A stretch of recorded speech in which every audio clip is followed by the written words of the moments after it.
Okay, so when I was 14 years old, my friends and I were really into skateboarding. One time, we were all staying the night at my friend's house, and we decided to go boarding. Admittedly, it was kinda dumb since we were four young girls, and it was almost dark out in a not very nice area.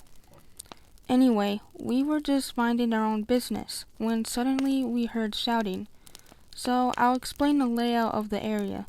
We were on a street that had a pretty large field next to it that led straight into a backyard.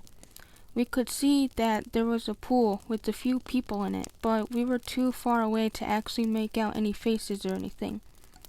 They were yelling at us to come chill with them. We were angsty teenage girls, so we yelled back, "Hey, F off." I know, dumb. We kept skating down the road till we hit a dead end. That's when I noticed three guys coming towards us in the field. I told my friends that we needed to run, and we did.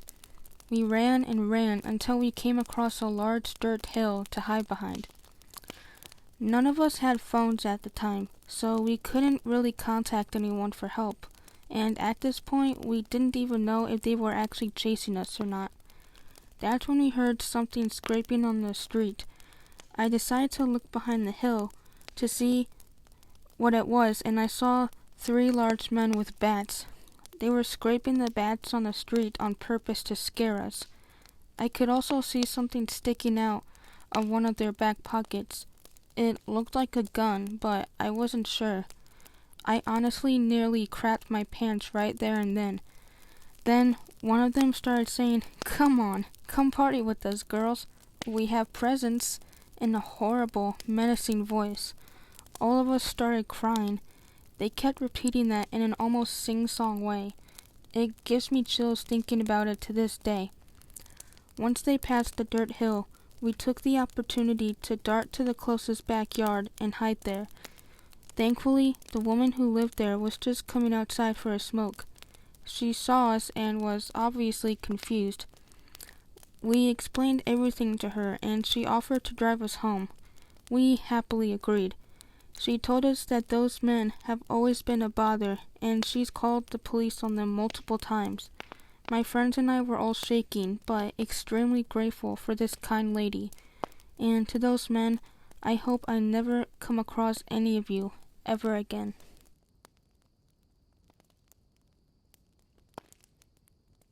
This was over a year ago, so I'm safe now.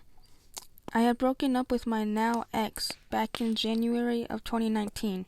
It was my doing. I was angry at everything and had just joined Tinder. Talked to a guy that seemed pretty cool and was quite attractive. I talked to him quite a bit, took a lift down there where he lived. Now his dad had passed away not too long ago, so he moved back in with his mom to help out. I found that very sweet, and so I thought nothing of it. We took a lift to Walmart and to the liquor store as his mom had requested some wine. I had bought a pizza to bake at their home to make a decent impression and had purchased her wine. Now this home was gorgeous.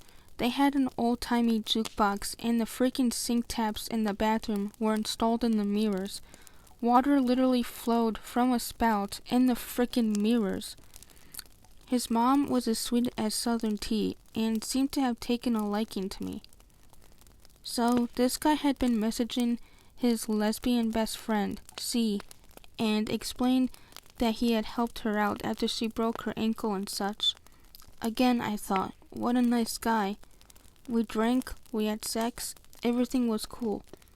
I had told him I had borderline before we met up, and had warned him I had scars from previous cutting incidents, but nothing recent. He was fine with it, and understood. The next morning, I had an interview at a major company's call center, and his mom offered to drive me. Such a sweetheart.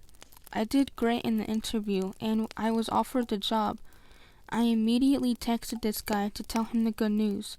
So, one day, when I was home and had slept for about 8 hours, I woke up to about a dozen text messages and over 20 Facebook messages from him. It ranged from, "Hey, how's it going?" to, it's hard to say this. I had seen how the messages progressed as I quickly scrolled through and saw the one that says, "Those cut marks on your arm? Yeah, I wouldn't have dated a cutter anyway. Most of them are fucking pathetic, and you need to get some serious fucking help. Might as well keep doing that since it seems to be your only friend." What the actual hell? I blocked him. Then I posted it to my Facebook page, so if anyone knew him, they could know what he was actually up to. I get a friend request from his lesbian friend C. She filled me in. She is not a lesbian. She had just broken up with him hours before befriending me, so they were still dating when he had me over. And he told her I was a lesbian. Also, that he goes by his middle name. I had done a basic search with the name he provided, and also on his Facebook page, to make sure he wasn't a felon or some shit before meeting him. Well, when I did the search with his real first name, sure as hell, so many charges including child pornography were there. He had been stalking her, pinging her phone location and messaging her stuff like, "Oh what, you're not gonna leave your house?" And he told her to kill herself. She had gotten the cops involved. She had sent me screenshots of the messages he was sending. We talked a bit more, and while I'm not a medical professional, it was clear something was wrong. He was lying, manipulative, aggressive, angry, and obviously his moods would flip faster than mine. I offered to send her what I could of the messages in case she could use them to build a case against him. Shortly after, I get a friend request from a name I don't recognize, something generic like Mike.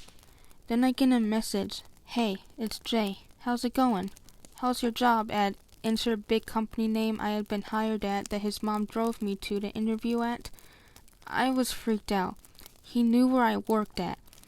The building was secure, but the parking lot, not so much. I got pepper spray and called my dad, who has been in the police force and such since before I was alive. He advised me to not carry a baseball bat because if it was wrestled from me, it could be used against me, but pepper spray was a decent choice. He also said that while online bullying isn't something the police can do much about, if he messages me again, it goes into the harassment area, and it needed to be reported ASAP. I was getting off work after midnight, and I was scared shitless. I parked as close to the building as possible, pepper spray in my hand. Fortunately, I haven't ran into him since. I do not want to meet him again. I have also moved since and changed jobs. If it sounds too good to be true, it really is. So, this happened to me in late spring of 2007, early in the morning, 6:30 a.m. or so. It creeped me out and has stuck with me since. I woke up to a bark coming from down the hall and rolled onto my back. My body didn't want to get up yet. Another bark. "Alfie, it's okay," I called out from my bedroom. Alfie was a nearly 2-year-old Lhasa Apso puppy with a lot of anxiety. He wasn't accustomed to being around new people, which led me to taking him out for early morning walks. Selfishly, I was hoping he had just seen a person walking by the house or something. He barked again. Guess I won't be going back to sleep. The houses in the area backed onto a small grove and a public park with 2 baseball diamonds side by side, followed by a tennis court and a playground. It was flanked by the back of a plaza to the west. There was a path that went between the diamonds and led to the playground. We were making our way through the trees towards the path. I let out a yawn and rubbed my eyes. A loud, metallic noise greeted us from the west. I expected Alfie to start barking, so I firmly gripped the leash, but he seemed unfazed and generally happy to be outside. Alfie stopped by a tree and lifted his leg, just as I would be able to get a clear view of where the sound came from. I glanced to my right, and behind the plaza there was a man pacing in front of a large dumpster. He stood tall and looked like he was in great shape, but something about the way he was walking made me think he was older, possibly elderly. He wore a dark paddy cap and a black windbreaker with light beige khakis. He was carrying something, a club or maybe a bat. He stopped suddenly and struck the dumpster with it. Alfie's bark startled me. I bent down and tried to calm him, despite not being entirely calm myself. "It's okay, Alf. It's okay." He looked up at me and tilted his head sideways. I gave him a head rub. "Stupid dog," I muttered to myself with a chuckle as I started to relax. I stood up. My body reminded me how stiff it was. I took a deep breath and leaned back to stretch, noticing the morning dew on the leaves above. When I came back to the present, my heart skipped a beat. The man was staring at us. I immediately looked away and pulled on Alfie's leash, guiding him forward to the path. My mind was racing with anxiety. What the heck? Is he watching us? He has a weapon. What does he want? Okay, I'm overreacting. Chill out. Just breathe.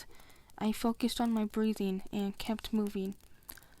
We walked along the path for a few minutes before Alfie stopped to pee again.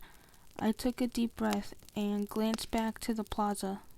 He was gone. "See? Nothing to worry about," I told myself and turned back to Alfie.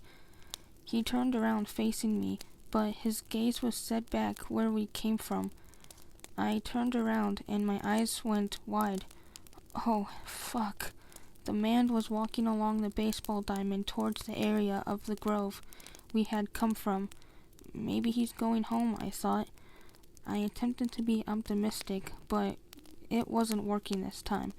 I kept watching as he walked along the fence. He was coming up towards the corner where the grove and the path met. "Come on, turn left and go home." He turned right. He was headed in our direction with his eyes set on us. If I had a better view of him, he was definitely older, probably in his 60s. He moved as if years hadn't caught up with him yet, and he was gripping an aluminum baseball bat. I could feel my heart pounding in my chest. I looked down at Alfie and suddenly felt very protective. I took a deep breath and looked back at the man. "What do you want?" I shouted. He didn't respond. Judging by his blank expression, I wasn't sure if he heard me at all. "Look, man, you're creeping me out. Back off." Nothing. He just kept walking. I tugged on the leash to let Alfie know it was time to go home. We started walking quickly away from him. "It's gonna be alright. We're going home," I said aloud, mostly to myself. Alfie came bouncing beside me as he took on a light jog to keep up. I looked ahead to the park, hoping to see other people, but it was completely barren. We were approaching the tennis court. The baseball diamond and the tennis court were separated by a grassy path with bleachers and a sitting area for a team. I looked back. The man was still coming, but he was falling behind. I couldn't keep up with their pace. I guided Alfie to the right towards the bleachers. I noticed Alfie was panting. He deserved a break. I scooped him up into my arms. "You're such a good boy," I told him. Going between the diamond and the tennis court would lead me directly to the plaza. If I could walk around to the front of the plaza, I'd be able to get us home quickly. Walking as fast as I was with Alfie in my arms was more taxing than I expected. As I stepped off the grass and onto the pavement behind the plaza, I put him back down.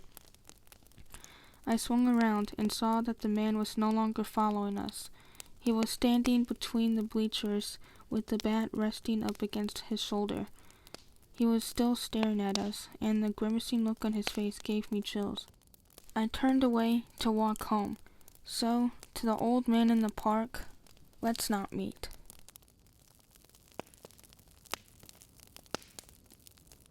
When I was 15, my mom, my younger sister, and I were living in a not-so-nice apartment. My mom took the couch, and my sister and I got the bedrooms. I got first choice in bedroom, so obviously I chose the one with the window.